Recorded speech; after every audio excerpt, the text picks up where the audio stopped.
Hello everyone, welcome to today's video. Today we'll be reviewing Transformers Studio Series 86 Windcharger.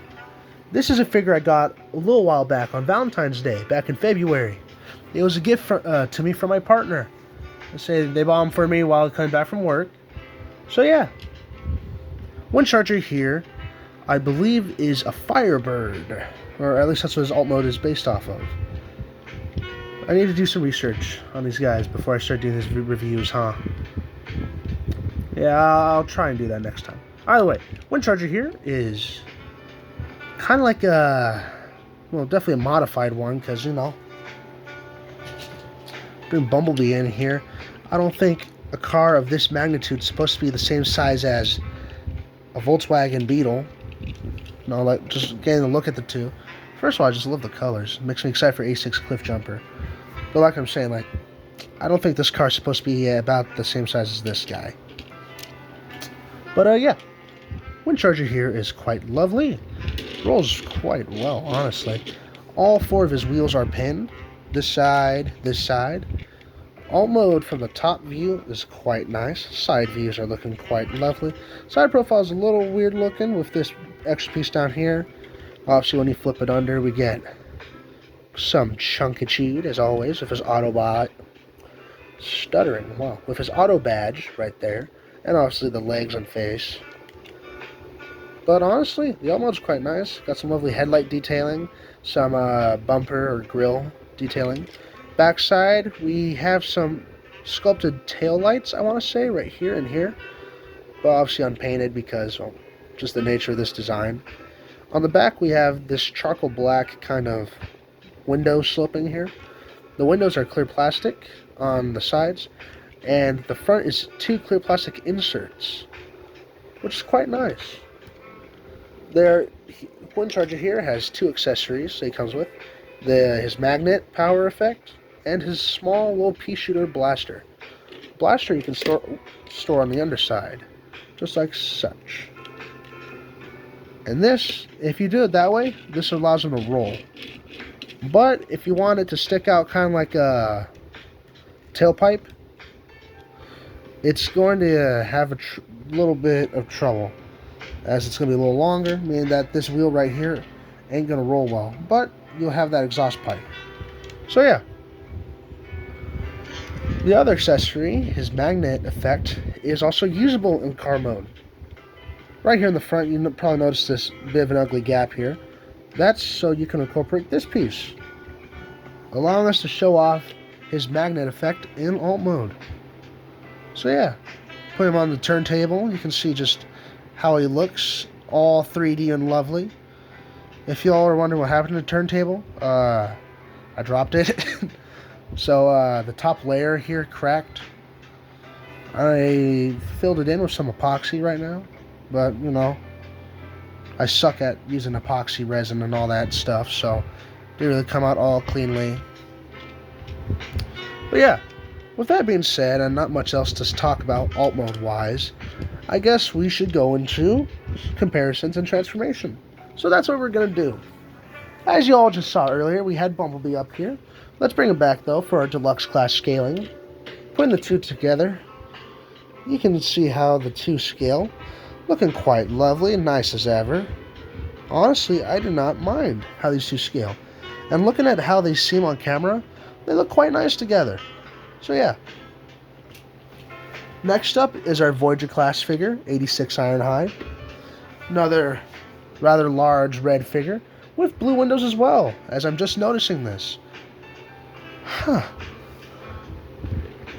Comparing the two though, they look as lovely as ever. Looking just nice. I was about to say, there's really not much else to say now I'm thinking about it. These two just look really nice together. Wish he had the yellow stripe though. But what you gonna do? Next up, we have Commander Class Optimus Prime. He'll be filling in for our Leader Class scale, as the only other Leader Class figures I have are the Dinobots, and they don't exactly scale the greatest in Dino mode. Robot mode, different story. This mode, not as much. Comparing the two together, though, they look quite nice. Windcharger's color scheme seems to complement Optimus Prime's quite well. So yeah. And finally, for our full Commander class, we'll be bringing in 86 Ultra Magnus. Comparing the two together, you can just see not only the sheer size of Ultra Magnus here, but also just how small Windcharger is, especially for that deluxe class budget. So yeah, with that being said though, I assume it's time for transformation.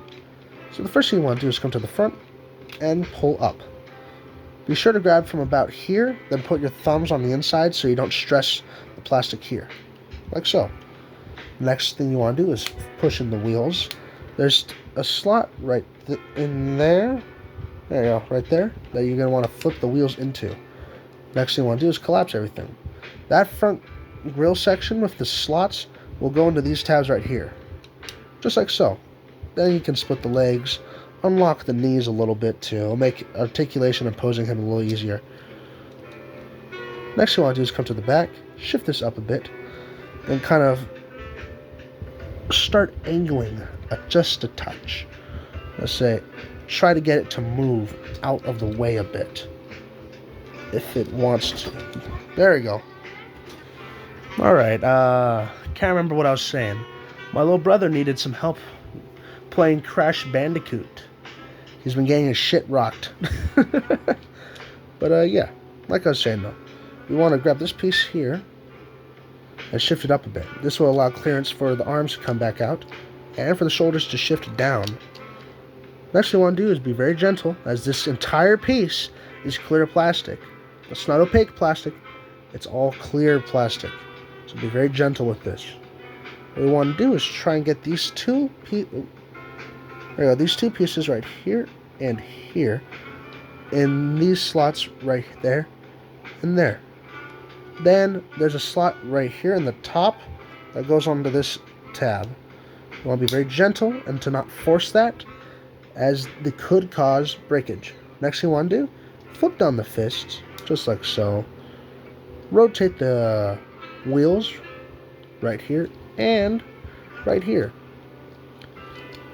Give Windcharger his blaster, save his effect piece for a little bit later, and when I go over just how it looks.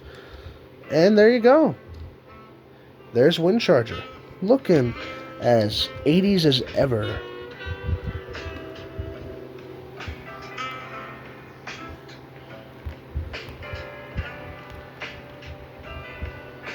I need to go from this angle more. Let's say we only go for upward angle if we have tall figures. There you go.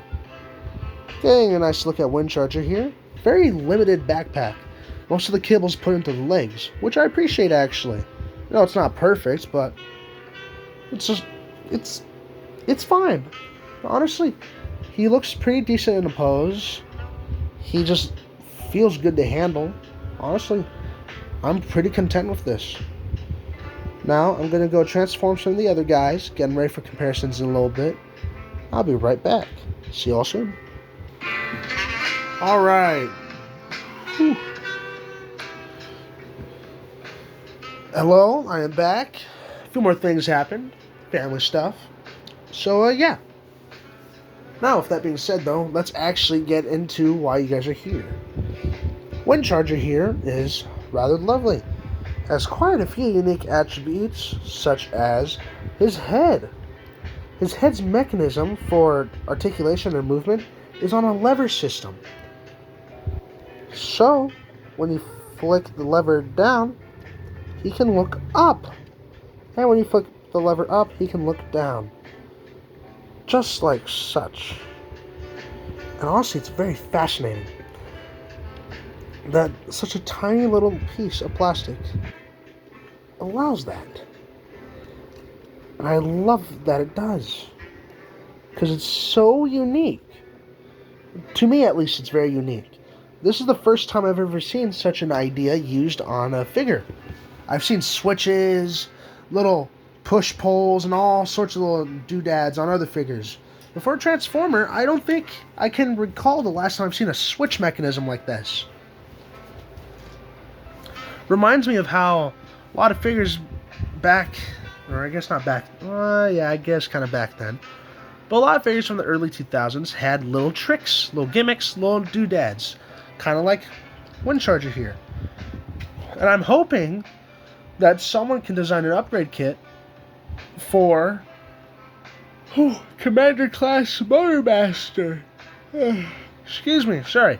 I'm hoping someone can make a kit for Commander Class Motormaster that allows this type of mechanism on Motormaster. Because I would love to have a Motormaster that's able to look up and down. I'd say that'd be pretty fascinating. Though I'm not sure how that might work. Because the clearance for the transformations combined mode might not have enough room for it. So I guess that's another thing you'll have to think about. But I'd love to see it sometime. But we're getting a bit off topic. You guys are here for Windcharger. Windcharger here is quite lovely. He is, as you can tell, pretty small. Actually, let's just do size comparisons right now since I already got all the guys next to me. So, for our first guy, we'll get Bumblebee up here for our deluxe scale. Next up is Ironhide for Voyager scaling. Next up is Optimus for our leader class, scale-wise. Don't fall Ironhide. And finally, Ultra Magnus for our commander class.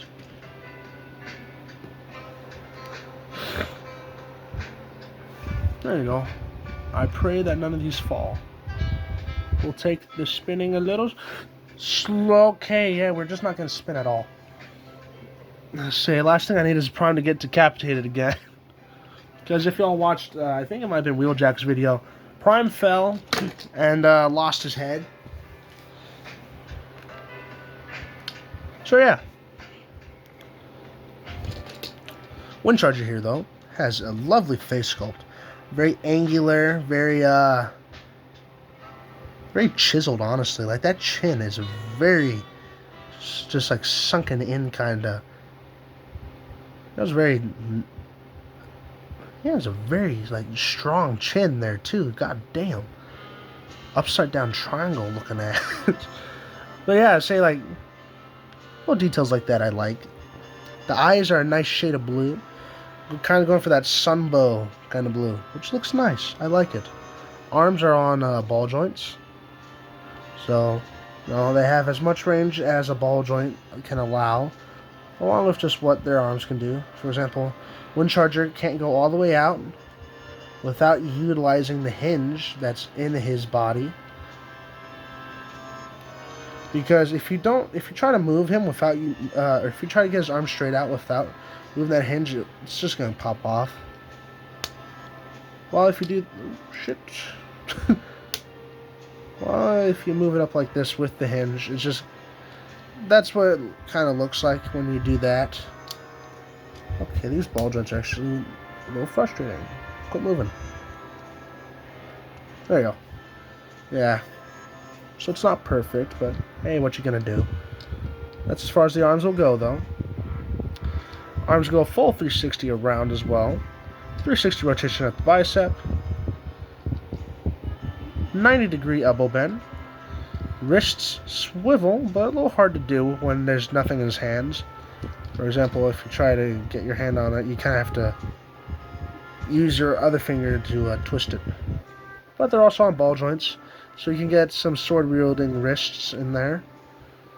So, you know, downward sword pose. 1 second. Oh, hey, maybe we can finally use that hammer. Get over here. There you go. Like a downward melee weapon pose. Something like that, kind of. Yeah. He also has a 360 waist rotation. Legs can go back that far, forward that far, and out that far. Ooh, 360 rotation at the thigh. Knees bend at, there you go. Exactly 90 degrees. Ankle pivots at the lower knee. And a bit of a foot rocker. So yeah. Not really much else to say about Windcharger. He's a character that I don't know too much about. And one that I don't have the greatest attachments to. Oh, almost forgot. His magnet effect here plugs into this little block right here, and you can just push it in, and there you go. Magnet effect. Let's see, can we get him to look up? There you go. First of all, lighting's a little weird. Sorry about that. Room smelled terrible. I was gone for a little bit. Room smelled terrible. So I'm airing it out. I found what it was.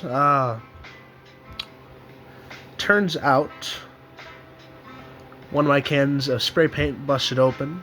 Cleaned it up. Took a while, but cleaned it up. But made this room smell absolutely disgusting. So yeah. That's gone. So windows open right now. Blinds are open. So lighting's all kind of wonky over here. Other thing. Well, actually, that's about it. So, for now, like I was going to say, final thoughts. Windcharger here is quite lovely. It's a great figure, honestly. And, honestly, I think it'd be pretty good for a kid. I feel like kids would enjoy this figure. It's a character that's not too well known, so a child won't have an idea of who he is, which could lead to proper storytelling, which would be nice. When I was younger, I was all about pretend. I never knew too much about my characters. I knew Optimus Prime was the leader, I knew Megatron was the villain, and that was about it. The amount of stories I was able to tell with just Prime as leader, Megatron as villain leader, was astonishing. I could go on for months on the same story. So yeah, Windcharger's nice. I was about to say, he's a figure that you're going to get mainly because you're interested in the idea of it. Or maybe you're just a huge Windcharger fan. If you are, good on you. I got Windcharger, or I guess I asked for Windcharger as a gift, because I was so interested in his engineering and the head movement, the little bells and whistles here and there, the idea of Windcharger and his engineering. That's what really drew me in. Then also, I grew up with the Power of the Primes mold of Tailgate, being the retool of Windcharger. And I loved that figure, which I hope we get a Tailgate out of this. Because Tailgate was my second Transformer ever. As y'all know. Actually, one second. Where are you? There you are. As y'all know, Breakaway here was my very first. But Tailgate was my second. Then after that was Battle Trap, the Power of the Primes one. But like I was saying, Windcharger here is nice. I feel like he honestly does feel well worth the money. He's a good figure. Poses pretty well. Looks nice on a shelf. The blast effect, or I guess the magnet effect's quite nice. Price is a little eh. They do their best to fill it out though. The figure feels nice. It's definitely up there quality-wise. It feels great. And the leg joint's a little tight because, like, if I try to bend the knee, this untabs itself. So, hooray, I suppose. But besides that, like, everything else just feels nice. Poses nicely. Joints feel great. Plastic's quality is amazing feeling. So yeah, got nothing else to really say that I haven't said before or that y'all probably haven't heard before. He's nice. I like him. Good figure. I'm grateful that I got him. So yeah, guess that's about it. Next review is either going to be starting to 86 Constructicons or finishing off Superion, because I got Skydive and Fireflight. I'll probably do a dual review of those two. There's not much else to say about them. Then after that, we'll do a Superion video if I end up going down that path. If not, I'll do probably dual reviews of the Constructicons. Legs, arms, our body, and then after that, in solo review for Devastator. Then after that, we can start on the kind of miscellaneous. For example, our Combaticons, the collaborative Bone Shaker, then finally the Primes, and maybe Jetfire. I'm still debating whether I should review that one soon or hold off till I can get a better position or just camera system going. Until then, though, I'll see you all next time. Thank you for watching, and yeah, I'll see you all next time. Thanks again. Take care and goodbye.